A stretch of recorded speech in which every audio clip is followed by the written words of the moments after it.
बिस्मिल्लाहिर्रहमानिर्रहीम, अस्सलाम वालेकुम। प्रोग्राम ओपन फोरम में गुलाम मुज्तबा आपके साथ हैं। हम हमेशा आपकी ही बात करते हैं और हमेशा सोचते हैं कि यार ऐसी क्या बात करें कि जो आपके जहनों में सवाल उभर रहे हैं उनके जवाब आपको मिल जाएं। और हमेशा किसी न किसी ऐसे माहिर को हम यहाँ पर मदऊ करते हैं कि जो आपके जहनों में चलते हुए सवालों के बड़ी आसानी के साथ जवाबात भी मिल जाएं आपको और आपको बात समझ में भी आ जाए।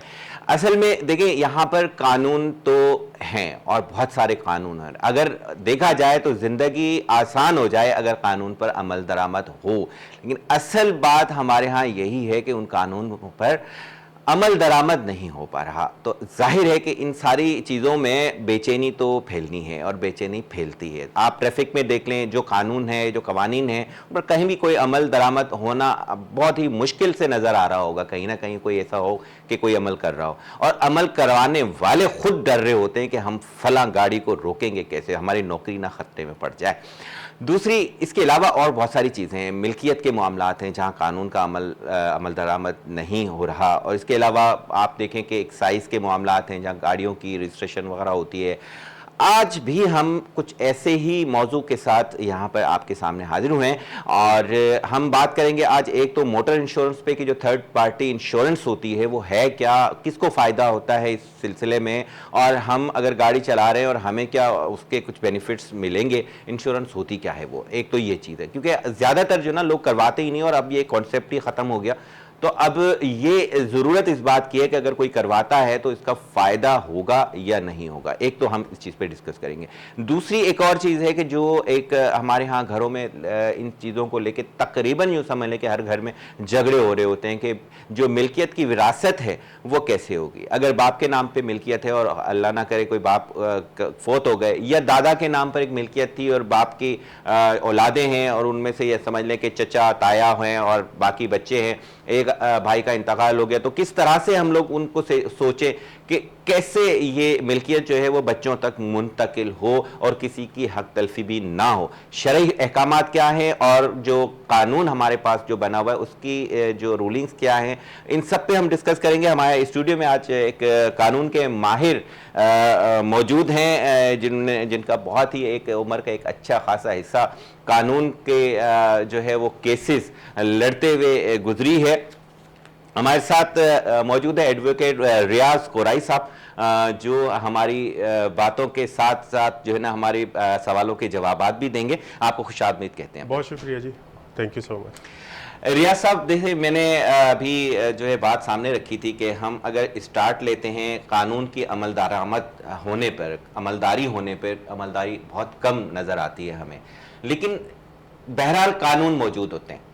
आज हम एक पॉइंट के साथ जो आपसे मैं जो सवाल भी पूछूंगा, आपको तकलीफ भी दूंगा कि आप उसके सवालात भी के जवाबात दें कि जो थर्ड पार्टी इंश्योरेंस है बेसिकली ये है क्या।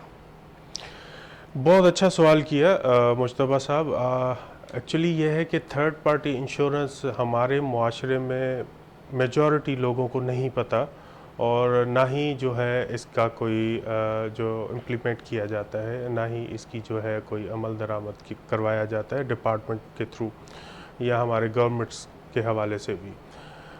थर्ड पार्टी इंश्योरेंस ये होती है कि पहले मैं आपको इंश्योरेंस का बता दूं ताकि मैं नाज़रीन को आसान लफ्ज़ों में बता सकूं और समझा सकूं, क्योंकि ये एक टेक्निकल बात है और कानून की अगर लैंग्वेज में आएंगे तो शायद लोगों को पता ना चले, लेकिन मैं आसान उर्दू में बताना चाहता हूँ। तो एक इंश्योरेंस अपनी होती है, इंसान अपनी करवाता है। उसमें फीसेस प्रीमियम भी खुद पैसे वो बंदा खुद देता है, उसकी इंस्टॉलमेंट भी खुद देता है और फिर फ़ायदा भी उसी को ही मिलता है या उसकी औलाद को मिलता है। ठीक है, अगर इन केस अपने ही ख़ानदान में अगर वो उसका कोई एक्सीडेंट होता है या जो खुदा न खास्ता कोई डेथ केस में हो जाता है। एक चीज़ तो होती है अपनी इंश्योरेंस, दूसरी होती है इंश्योरेंस अपनी गाड़ी की। सही, जनरल इंश्योरेंस के नाम, जनरल इंश्योरेंस। अब वो गाड़ी का इंश्योरेंस भी वो जो गाड़ी का मालिक होता है प्रीमियम भी वो पे करता है, उसकी इंस्टॉलमेंट भी वो पे करता है। जब गाड़ी एक्सीडेंट हो जाती है तो उसको बनवाने के लिए इंश्योरेंस कंपनीज को वो अप्रोच करता है, वो फिर इंश्योरेंस कंपनी उसको क्लेम देती है, क्लेम मिलता है जितना भी देती है 70% या 75% वो देती है 25% या 30%, वो ओनर भर के protect हो वो जाता है अपनी गाड़ी बनवा लेता है। ये हो गई अपनी इंश्योरेंस और गाड़ी के इंश्योरेंस। ठीक है। अब आते हैं third party insurance. Third party insurance क्या है? थर्ड पार्टी इंश्योरेंस वो है कि जो बंदा गाड़ी खरीद रहा है और वो बंदा गाड़ी को रोड पे चलाने के लिए आ रहा है, तो रोड पे चलने वाले जो पैदल लोग हैं उनकी प्रोटेक्शन के लिए ये खुद इंश्योरेंस करवाएगा। अच्छा, वो जी, कैसे सर? वो ये होता है कि थर्ड पार्टी इंश्योरेंस जब कोई गाड़ी खरीदी जाती है तो थर्ड पार्टी इंश्योरेंस ली जाती है, वो ओनर खुद पे करेगा, प्रीमियम भी पे करेगा, उसकी इंस्टॉलमेंट भी जो इन केस एनुअल जो टैक्सेस होते हैं उसके साथ साथ में उसके जाते रहते साथ हैं। जो भी उसका होता है। लेकिन वो इसलिए कराया जाता है कि आप गाड़ी रोड पे चला रहे हो तो दूसरों का ख्याल रखें, अगर ख्याल नहीं रखेंगे तो आप पे पेनल्टी होगी, जी हाँ। गुनाहगार आप होंगे। तो इस सेंस में गाड़ी के ओनर जो है वो थर्ड पार्टी इंश्योरेंस कराते थे, ताकि अगर हमसे खुदा न खास्ता किसी और को गाड़ी लग गई हमारी, तो खुदा ना खासा डेथ हो गई, हाँ, तो बजाय हमें पैसे भरने के वो इंश्योरेंस से हम भरवा दें। ओके, एक तो ये कंपनसेट हो गया पैसों का, कंपलसेट हाँ, पैसों का हो हाँ, गया। हाँ। बाकी एक कानूनी हिसाब से उसको क्या सजाएं मिलती है वो एक अलग चीज़ एक है, अलग चीज़। लेकिन उसको जो कंपलसेट है वो बजाय अपनी जेब से देने के लिए वो इंश्योरेंस की तरफ से दिलवाने के लिए ये थर्ड पार्टी इंश्योरेंस कराई जाती थी। अब ये प्रोटेक्शन है आम लोगों के लिए जो पैदल चलते हैं रोड पे और ये अपनी गाड़ी में चल रहा है, ताकि ये किसी का नुकसान अगर कर भी दे, अगर किसी को गाड़ी लगा भी दे, तो इंश्योरेंस उसकी होती है तो वो इंश्योरेंस के थ्रू उसको क्लेम करवा के दे देगा। आपने बहुत बेहतरीन तफसील बताई, बड़ी ज़बरदस्त तफसील आपने बताई, और मैं समझता हूँ कि हमारे जो देखने वाले हैं वो भी समझ गए होंगे इन सारी चीज़ों को। लेकिन अब आती है बात ये कि ये तो हो गई, हम एक कानून की बात कर रहे हैं कि जी कानून बना दिया गया एक जो पैदल चलने वाला उसे प्रोटेक्ट करने के लिए। अमल दरामद तो अपनी जगह, लेकिन कानूनी हैसियत क्या है इसकी? यानी अगर मेरे ख्याल से आज तक तो किसी ने इस तरह का क्लेम दाखिल नहीं किया होगा। क्या होता है कि डरते हैं लोग कि क्लेम नहीं मिलेगा, या कानूनी हैसियत ही नहीं इसकी कोई? नहीं, कानूनी हैसियत है हमारे पास, लेकिन लोगों को पता नहीं है। बहुत सारे लोगों, मैं वही पहले अर्ज कर चुका हूँ कि 90% लोगों को नहीं पता। आजकल आप देखें रोड पे बहुत सारे हादसात होते हैं, उस हादसात में लोग अपने कंपाउंडेबिलिटी में कोई फैसले करते हैं या कोर्ट में केसेस ले जाते हैं, वहाँ से उन पे पेनल्टी लगती है या सब कुछ होता है, सिर्फ इसलिए कि भाई जो जिसने गाड़ी लगाई किसी को नुकसान किया, वो चाहता है मैं क्यों पैसे भरूं, गाड़ी का नुकसान मतलब फॉल्ट हो गया, ब्रेक फेल हो गई या कुछ टेक्निकल फॉल्ट हो गया, तो पैसे मैं क्यों भरूं। सही। तो उसको ये ऐसे समझे कि उस ओनर का भी बेनिफिट है और उस राहगीर का भी प्रोटेक्शन है, तो इंश्योरेंस जो है वो उस क्लेम करेगी। और डेफिनेटली इसकी कानूनी हैसियत है, कानूनी हैसियत है, लेकिन लोग हमारे पास, लोगों को अवेयरनेस नहीं है, लोगों को पता नहीं है, इसलिए वो ना वो इंश्योरेंस लेते हैं ना वो इंश्योरेंस क्लेम करते हैं। और फिर पेचीदगियां भी शायद बहुत ज़्यादा होती हैं। तो नहीं, पेचीदगियाँ नहीं है, लेकिन ये देखें, ये अल्टीमेटली हमारे हुकूमत, जो वक्त की हुकूमत होती है, एक्साइज डिपार्टमेंट है या हमारी जो ट्रैफिक के जो पुलिस है, उस पे लागू होता है कि ये चीज़ अमल दरामद इसकी करवाएं, क्योंकि वो रोड पे जो गाड़ियाँ चलती हैं उनकी चेकिंग करें, आया वो उसकी फ़िटनेस है, उनकी इंश्योरेंस है, वो सारी चीज़ें हैं या नहीं है। हमारे पास तो कैमरा तो लगा देते हैं, रोड की हालत ठीक नहीं कर रहे। हमारी ट्रैफिक में आप देखें बहुत सारी वायलेशंस होती है। हमारे पास अभी एक बड़ा अलमिया, ये एक बर्निंग इशू है जिसकी वजह से हादसा भी आ रहे हैं। Exactly. ये एक इंटरनेशनल रूल भी है और हर स्टेट इस रूल को फॉलो करती है कि जब भी गाड़ी चलती है तो ओवरटेक राइट साइड से किया जाता है, लेकिन यहाँ पे कॉमनली, खास तौर पे कराची में मैंने देखा है, कॉमनली हो गया लेफ्ट साइड से करते हैं। अगर आप लेफ्ट साइड से क्रॉस किसी गाड़ी को कर रहे हैं तो वो जो गाड़ी चलाने वाला है वो इधर भी नहीं कर सकता और सामने गाड़ी आने वाली उसको भी सेव नहीं कर सकता, तो वो फंस जाता है बीच में। तो यहाँ पे ये ट्रैफिक लॉस जो है इसको फॉलो करवाना चाहिए, ट्रैफिक रूल्स को फॉलो करवाना चाहिए। ये इंश्योरेंस को भी जो है अवेयरनेस, एक मुहिम चलानी चाहिए ट्रैफिक वालों को, या एक्साइज डिपार्टमेंट जब गाड़ी खरीदी जाती है या गाड़ी की लेन देन होती है, सेल परचेज होती है, तो उसमें भी वो चेक की जाए कि तब तक ट्रांसफर ना करें जब तक इंश्योरेंस ना हो। चीजें अपने मतलब की तो हो जाती है ना, कि नंबर प्लेट आपको इस कलर की हो, आपने जो है ना जब गाड़ी आपने ली है तो लाजमन आपने ट्रांसफर करानी है, दूसरे के नाम पर नहीं होनी चाहिए वरना पनिशमेंट होगी, सारी चीजें। इस वाले पॉइंट पर आज तक अभी तक गवर्नमेंट ने ना कोई एक्शन लिया है, ना कोई बात की है, ना कोई सीरियस है। दिखाया है इस हवाले से, देखिए, जबकि करना इंतहाई चाहिए, ज़रूरी है। इंतहाई ज़रूरी है, ये इंतहाई इतनी इसलिए ज़रूरी है कि ये उस इंसानी जान की एक प्रोटेक्शन है, ऐसे ही और ये हर इंसान की ऐसे समझे कि फ़ायदे की बात है। फ़ायदे की बात। इसमें जब तक ये देखें, गवर्नमेंट तो शायद लॉज तो बन गए हमारे 1965 एक्ट में, ये है थर्ड पार्टी इंश्योरेंस, जी जी। ठीक है, कानून तो है, लेकिन इसको अमल दरामद नहीं कराया जाता। इसकी एक प्रॉपरली मुहिम चलानी चाहिए और लोगों को अवेयरनेस दी चाहिए, ऐसे ही, ताकि लोगों को पता होगा तो वो क्लेम करेंगे तो ना, करेंगे, वो सवाल भी करेंगे हुकूमत से, ऐसे ही और है। लोगों से भी सवाल करेंगे कि आपने इंश्योरेंस क्यों नहीं कराई। आपने जैसे 1965 के कानून की बात की ना, जब से तो चीज़ें चलती है आ रही थी, लेकिन अब जो मुझे याद पड़ता है कि अभी एक नोटिफिकेशन निकला था उस पर, क्योंकि नोटिफिकेशन मेरे पास है नहीं तो वरना फिर ज़्यादा उस पर हम बात कर लेते, कि वो उसमें ये क्लियरली लिखा हुआ था कि जी अब जो है ये मैंडेटरी कर दिया गया है। लेकिन अगर मैंडेटरी कर दिया गया है और नोटिफिकेशन भी निकाल दिया गया है, तो अभी तक गाड़ी ट्रांसफ़र होने वालों के लिए या खरीदने वालों की नई रजिस्ट्रेशन वालों के साथ इस चीज़ को अभी तक मुंसलिक क्यों नहीं किया गया, ये एक बड़ा सवाल है। देखिए, फिर सारी बात वही आती है, मैंडेटरी तो हमारे माशरे में बहुत सारी चीज़ें हैं। मैंडेटरी तो ये है कि हेलमेट भी पहने, बगैर हेलमेट के मोटरसाइकिल आप राइड नहीं कर सकते, गाड़ी जो है बगैर सीट बेल्ट के नहीं कर सकते, या जब ट्रांसफ़र होती है तो उनके जो है जितने टैक्सेस होते हैं, और ड्राइविंग लाइसेंस है, बगैर ड्राइविंग लाइसेंस के आप देखें अंडर 18 जो लड़के हैं, बच्चियां हैं, वो खुद ड्राइव करती हैं, उनको किसने रोका है? यहाँ पे यही तो मसला है कि हमारे कानून तो होते हैं लेकिन अमल दरामद का अमल मसला है। दरामद नहीं मैं आपको कराए बताऊंगा, जाते। मैं लाहौर में मैंने बड़ी एक अच्छी चीज़ देखी थी, मैं उस पर भी आपसे बात करूंगा, लेकिन एक वक्फा लेते हैं, भी टाइम वक्फा का हो गया। नाज़रीन, एक वक्फा लेते हैं, उसके बाद वापस आते हैं और एक जो हमारे यहाँ अमल दरामद वाला जो मामला है उस पर एक पॉइंट में ना एडवोकेट साहब से पूछूंगा और मजीद फिर प्रोग्राम को आगे बढ़ाएंगे।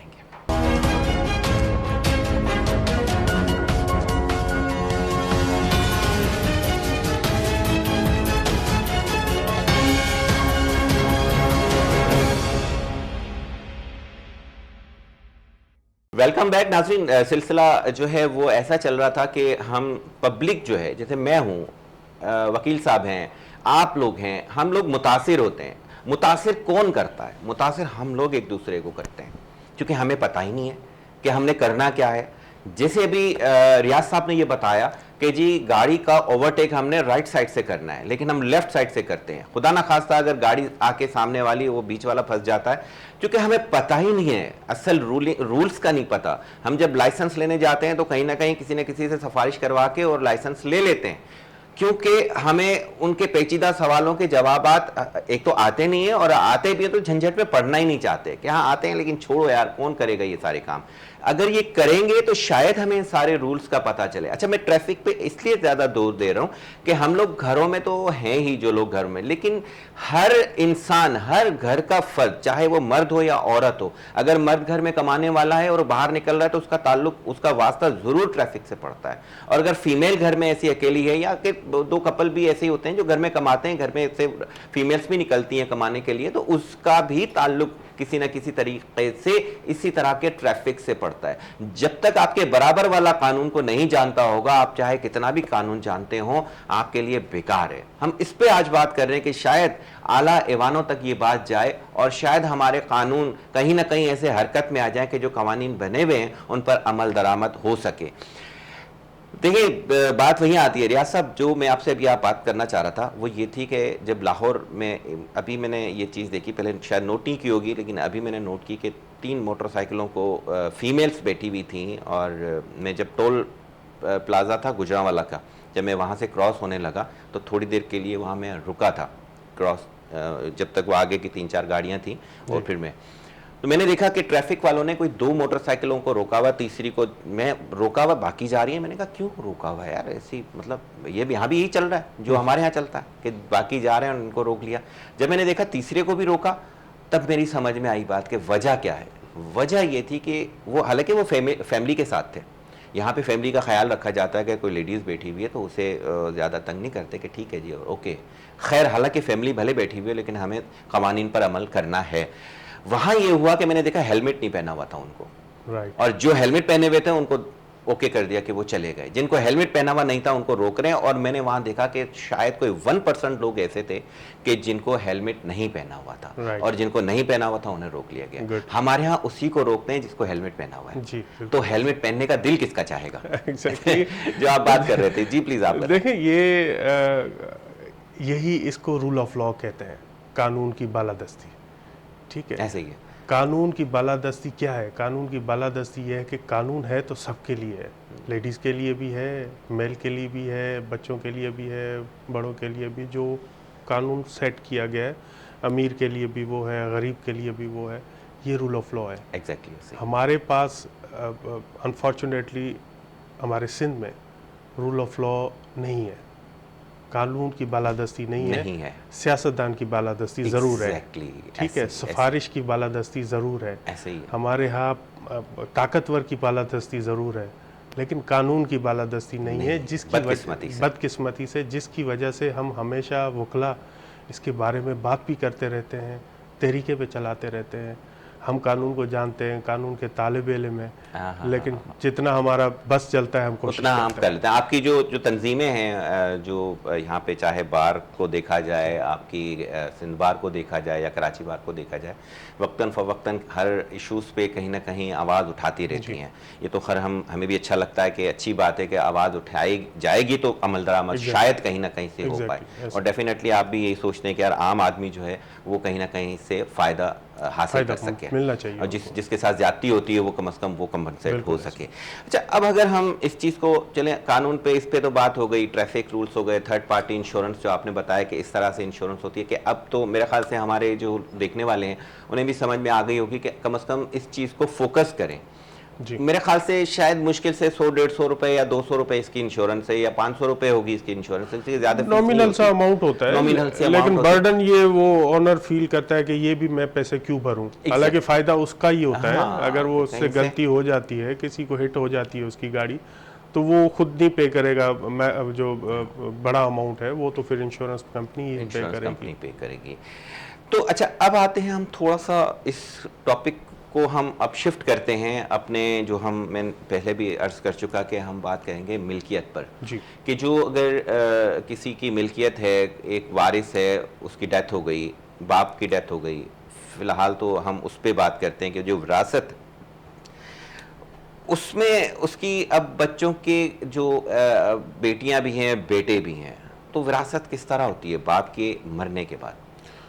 देखिए, ये हमारे पास इनहेरिटेंट प्रॉपर्टी कहलाती है कि वालिदैन से जो इंतकाल के बाद जो प्रॉपर्टीज़ शिफ्ट होती आती हैं अपने बच्चों में, उसको इनहेरिटेंट प्रॉपर्टीज़ कहते हैं। इनहेरिटेंट प्रॉपर्टीज़ टोटली हमारे कानून जो है वो पूरा बेस करता है शरीयत पे, शरई कानून पे।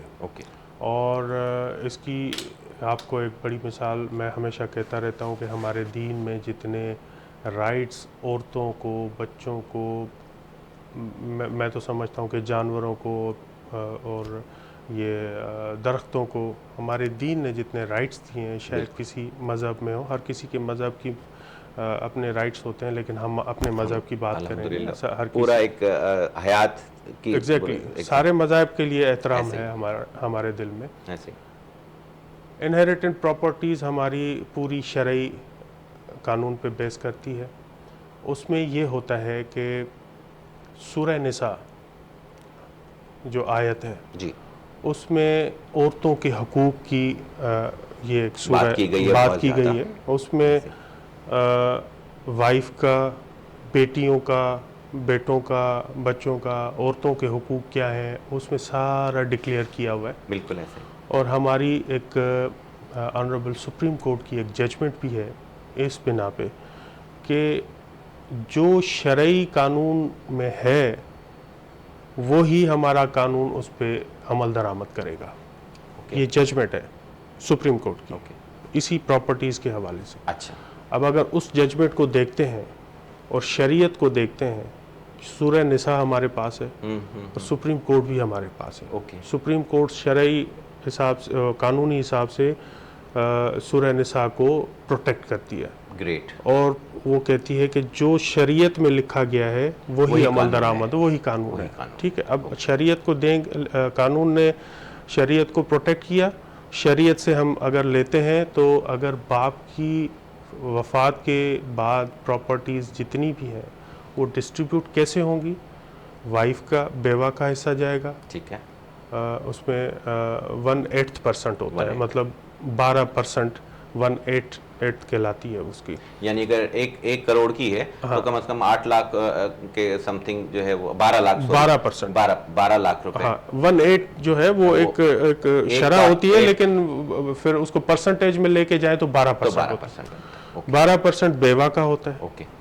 1/3 जो होता है वो जो मिलता है बेटियों को। ठीक है। ठीक है।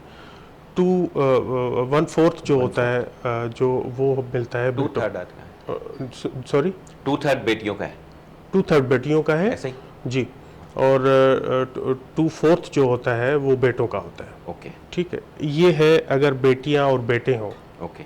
बाकी जो रिमेनिंग है ये जाती है तकरीबन कोई 80% तक ये डिस्ट्रीब्यूशन होगी बेवा और बेटे बेटियों में। अच्छा। रिमेनिंग जो 20% बचता है वो उसके वालदेन में भी डिस्ट्रीब्यूट हो सकती है। अच्छा। म- इन म- स्पेसिफिक केसेस। हाँ, स्पेसिफिक केसेस नहीं, ये जनरल है अच्छा। कि जो फोत हो गया हाँ, उसका वालिद अगर जिंदा है या वालदा जिंदा है तो वो 20% उनमें डिस्ट्रीब्यूट हो ओके, जाएगा। Okay, okay, okay. अगर वो हयात नहीं है तो उनके रिलेटिव्स में, अगर वो भी नहीं है। ये बड़ी आपने इंटरेस्टेड बात की है। अभी इसी को कंटिन्यू करेंगे वक्फे के बाद। नाज़रीन, एक वक्फा लेते हैं और बड़ी एक रियाज साहब ने बड़ी एक काम की बात बताई है, इसी को कंटिन्यू करेंगे यहीं से ही।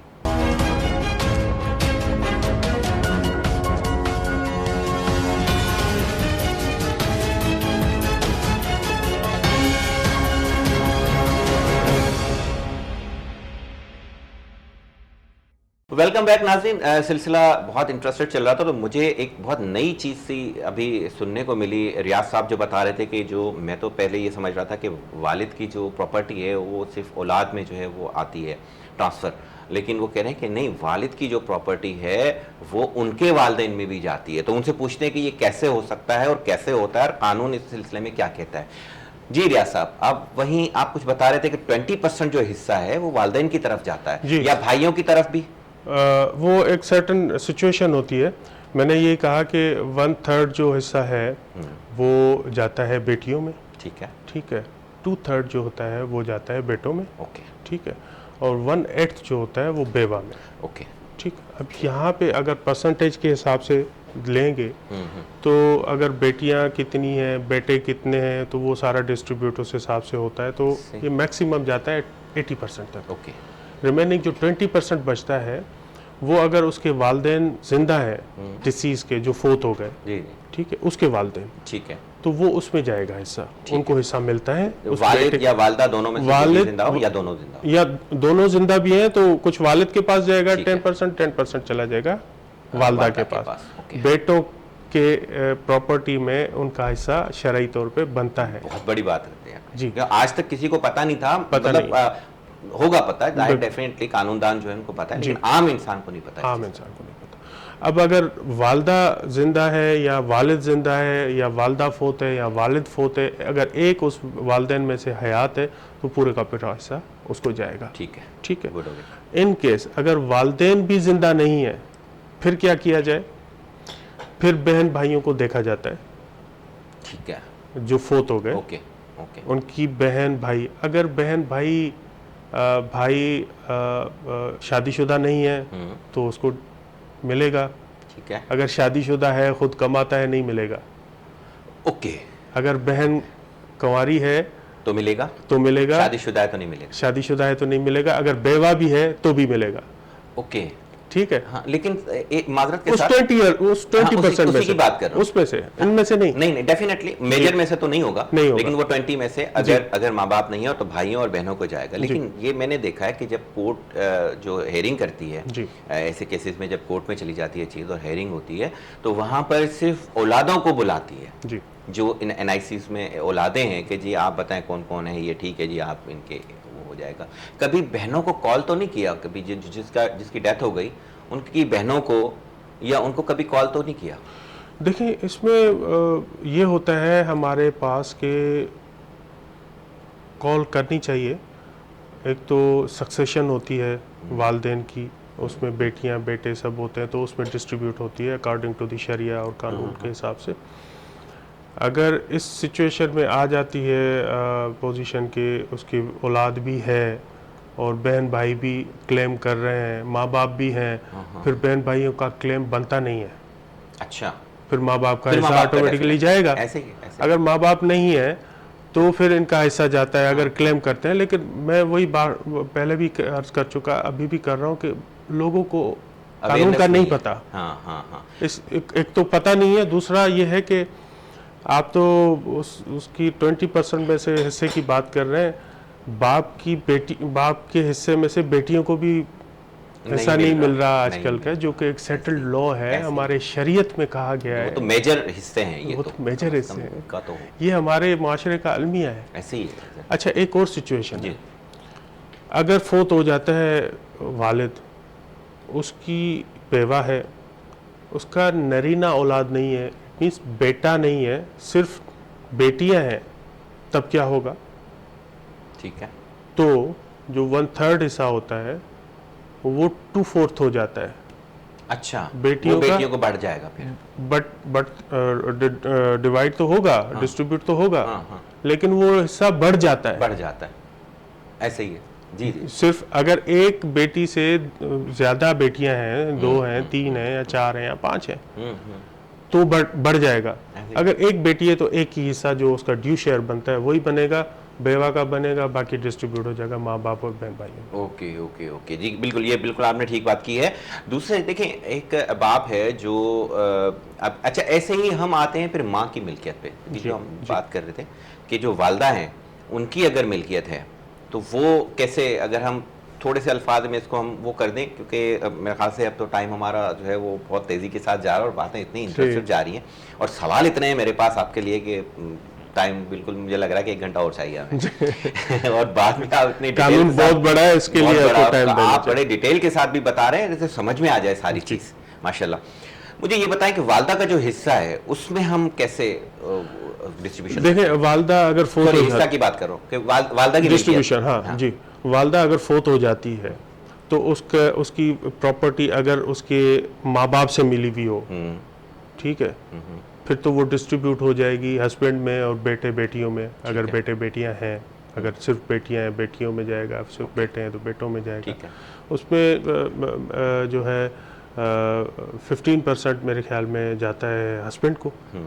रिमेनिंग जो प्रॉपर्टी बचती है वो बेटों और बेटियों में एज पर शरिया जो हमारे 1/3 1/4 है उस हिसाब से उसको डिस्ट्रीब्यूट हो जाती है। ओके, एक तो ये सिंपल सा पॉइंट आ गया, ये तो सेम ऐसे ही है अगर तकरीबन। इसमें एक और चीज़ जी, है, जी। अगर वो प्रॉपर्टी उसके हस्बैंड ने उसके अपने हस्बैंड के अपने पैसों में से लेके अपनी वाइफ को गिफ्ट की थी, तो फिर उसका हस्बैंड का जो है वो ऐसे समझे एक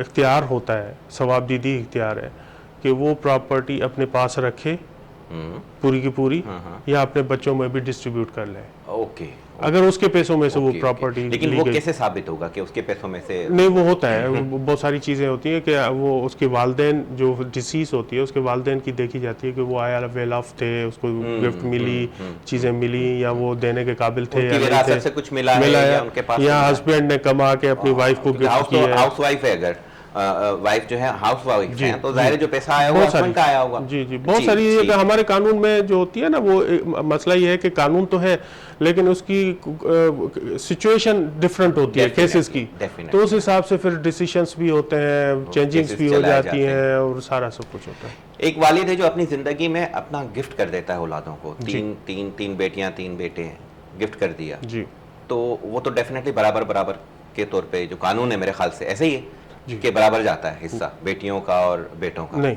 ऐसे नहीं है, ऐसे नहीं है। असल में क्या है कि अभी एक रिसेंट जजमेंट आई है मेरे ख्याल में एंड ऑफ द 2025 में, अक्टूबर या नवंबर में सुप्रीम कोर्ट की जजमेंट है कि अगर वालिद अपनी हयाती में एज पर शरिया भी डिस्ट्रीब्यूशन नहीं करता अपनी औलाद में से, तो वो एप्लीकेबल नहीं होगी, उसको दोबारा से डिस्ट्रीब्यूट करनी पड़ेगी। ओके ओके, ओके, यानी फिर शरिया पे वापस आ जाएगी बात, गिफ्ट वापस हो जाएंगे। गिफ्ट वापस हो जाएंगे अगर वो उसका वालिद साहब हयात है। ओके, और अगर डेथ हो गई? अगर डेथ हो गई तब भी ये है, लेकिन ये है 2025 में। हाँ, अगर इससे पहले पहले अगर हो की चुका है पोजीशन तो में है, ठीक है, वो पहले की गई है, तो फिर उसमें जो है वो जो वही रहेगा जो जो पुराना गिफ्ट कानून। दे गया या सेल कर गया, वो फिर उसी की ये चीज़। लेकिन 25 के बाद अगर कोई जो जिस महीने में जो रूलिंग आई होगी उसके बाद जो भी होगी वो नए कानून के नए हिसाब कानून। से होगी कि यानी वो वापस करो, फिर ठीक वो है? बाइंडिंग हो जाती है हमारी ओके, सुप्रीम कोर्ट की यानी फिर जजमेंट। शरई हिसाब से होगा जाके। ठीक है सर। अच्छा सर, अब एक चीज़ और मैं आपसे, चूंकि ये टॉपिक से हटके हो जाएगा, लेकिन मैं चाह रहा था, मेरे जहन में एक सवाल आ रहा था कि जो सरकारी खाते चल रहे हैं हमारे, मुख्तलिफ डिपार्टमेंट्स हैं, अपॉइंटमेंट्स होती हैं, लोग नौकरियों पे लगते हैं, खुश होते हैं कि हम जॉब मिल गई हमें, लेकिन यहाँ कहीं ना कहीं कोई कुछ परसेंटेज ऐसी भी होती होगी कि जो इलीगल अपॉइंटमेंट्स होती होंगी। ये इलीगल अपॉइंट्स बेसिकली हैं क्या? देखिए, इलीगल अपॉइंटमेंट्स हमारे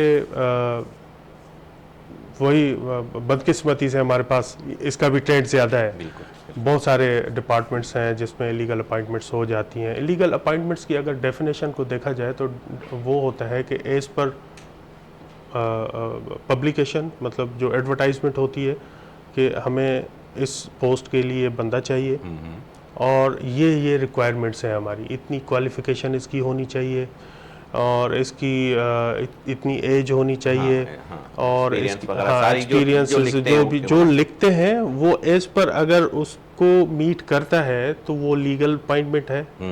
अगर उसकी रिक्वायरमेंट के खिलाफ कोई अपॉइंटमेंट होती है, वो मीट भी नहीं कर रहा, तो वो इलीगल अपॉइंटमेंट में आ जाता है। ठीक है।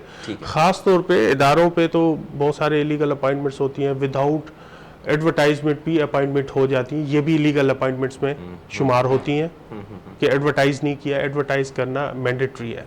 कोई भी पोस्ट आप अगर सरकारी इदारों में अगर आप अपॉइंट करना चाहते हैं तो पहले इसको एडवर्टाइज करें ताकि सबको मौका दें, सब आके अप्लाई कर नहीं करेंगे तो ये इलीगल में, ये इलीगल भी होगा और डिस्क्रिमिनेशन होगी अकॉर्डिंग टू दी 1973 कॉन्स्टिट्यूशन जे। ठीक है। अब आते हैं कि हमारे सरकारी इदारे जो यूनिवर्सिटीज़ हैं, ख़ास तौर पे तालीमी इदारे, तालीमी इदारों में ये इलीगल अपॉइंटमेंट्स बहुत बड़ा नुकसान है हमारा, बहुत बड़ा फेल्योर भी है हमारे हुकूमतों का, और ये ऐसे समझे कि एक हमारी आने वाली जनरेशन का कत्लेआम किया जा रहा है। यहाँ पे मैं आपको एक मिसाल दूँ, रिसेंटली हमारी एक पाकिस्तान की वाहिद लॉ यूनिवर्सिटी है जो हमारे कराची में है, उसमें शहीद जुल्फ़कार अली भुट्टो लॉ यूनिवर्सिटी, उसमें एक इलीगल अपॉइंटमेंट हुई थी 2021 में 20 ग्रेड की एसोसिएट प्रोफेसर की। उसकी मुताबिक जो एडवर्टाइजमेंट हुई थी कि 10 साल इसकी स्टैंडिंग हो, क्योंकि वकला में से वो LLB रिक्वायर्ड होती है, और उसकी एक्सपीरियंसेस जो होती है हमारे पास के इसकी स्टैंडिंग होनी चाहिए हाई कोर्ट में या कितनी ट्रायल कोर्ट में कि इसकी प्रैक्टिस होनी चाहिए, वो 10 साल रिक्वायर्ड थी। 5 जो है उसमें रिसर्च पेपर्स उसको जमा कराने थे, ठीक है, PhD थी, और 3rd वन जो है वो उसमें रिक्वायर्ड था कि ये जो है इसका एक्सपीरियंसेस 5 साल का होना चाहिए। ठीक है, पढ़ाने का। लेकिन ना वो 5 साल का एक्सपीरियंसेस वो मीट कर पाई, ना उसकी स्टैंडिंग 10 साल थी, वो भी बहुत कम थी, ना उसने रिसर्च पेपर जो है जमा किया, यानी गिफ्ट कर दिया क्या, समझ लें। सुने तो अभी तो कहानी बहुत है। ये भी नहीं था, उसके बाद यूनिवर्सिटी ने उस पर एक इंक्वायरी कंडक्ट की, सिंडिकेट की एक कमेटी बनी, सिंडिकेट में उसकी छानबीन की गई, उसकी इंक्वायरी की गई, उसकी फाइल्स खोली गई। जब वो देखा गया तो उन्होंने उसको डिक्लेयर किया कि she is not meet requirement, तो वो उसकी अपॉइंटमेंट इलीगल उन्होंने डिक्लेयर कर दी और उसको डिफर कर दिया। मिस तहरीम फ़ारूक वहाँ पे है, और भी उसको इजाफी चार्ज भी दे दिया गया चेयरमैनशिप का। अब सिंडिकेट में उसको डेफर भी किया गया, डिक्लेयर भी हो गई, उसके बावजूद भी वो मुसलसल 3 साल तक वो उस पोस्ट पे रही।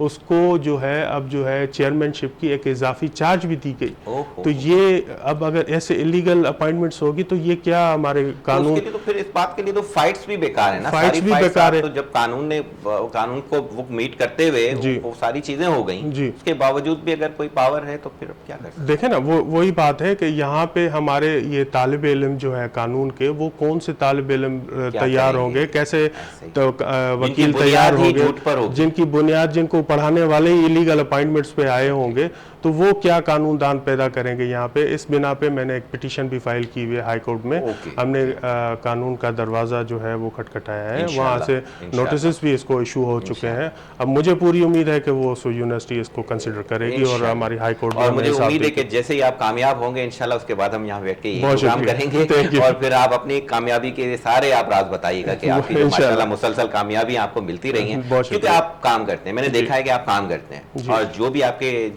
जिस केस पे भी आप काम करते हैं उसके लिए पैसों के लिए नहीं करते नहीं। आप। जस्ट मुझे पता है कि सिर्फ इसलिए कि कानून की जो है ना अमलदारी जो है ना ऊपर के लेवल पर है। देखिए, इसमें मुझे तो कोई फायदा नहीं है, लेकिन एक इलीगल अपॉइंटमेंट हुई है, एक वायलेशन हुई है दिल दुखता है ना सर। हमारी आर्टिकल जो है हमारे कॉन्स्टिट्यूशन की, तो ये हमारी एक रिस्पॉन्सिबिलिटी बनती है कानून के तालिब इल्म की हैसियत से कि हम उन चीज़ों को Set हाईलाइट करें, उसको सेट करवाएं, ताकि ये मुआशरे में ये गंद दोबारा ना हो। एडवोकेट रियाज कुरैशी साहब, आपका बहुत बहुत शुक्रिया कि आप तशरीफ़ लाए और बहुत मुफीद मालूमात हमें और हमारे देखने वालों को आपने दी। इंशाल्लाह फिर नेक्स्ट किसी प्रोग्राम में बहुत ही अच्छे टॉपिक्स के साथ आपको इनवाइट करेंगे, और मैं आपसे दरख्वास्त है कि ज़रूर आप आइएगा। इंशाल्लाह, बहुत शुक्रिया आपका। नाज़रीन, प्रोग्राम का वक्त अब ख़त्म होने जा रहा है, और इंशाल्लाह फिर किसी अच्छे से ऐसे किसी सब्जेक्ट के साथ जो आपके लिए मालूमात का ज़रिया बने हाज़िरी देंगे। तब तक के लिए दीजिए इजाज़त। अल्लाह निगहबान।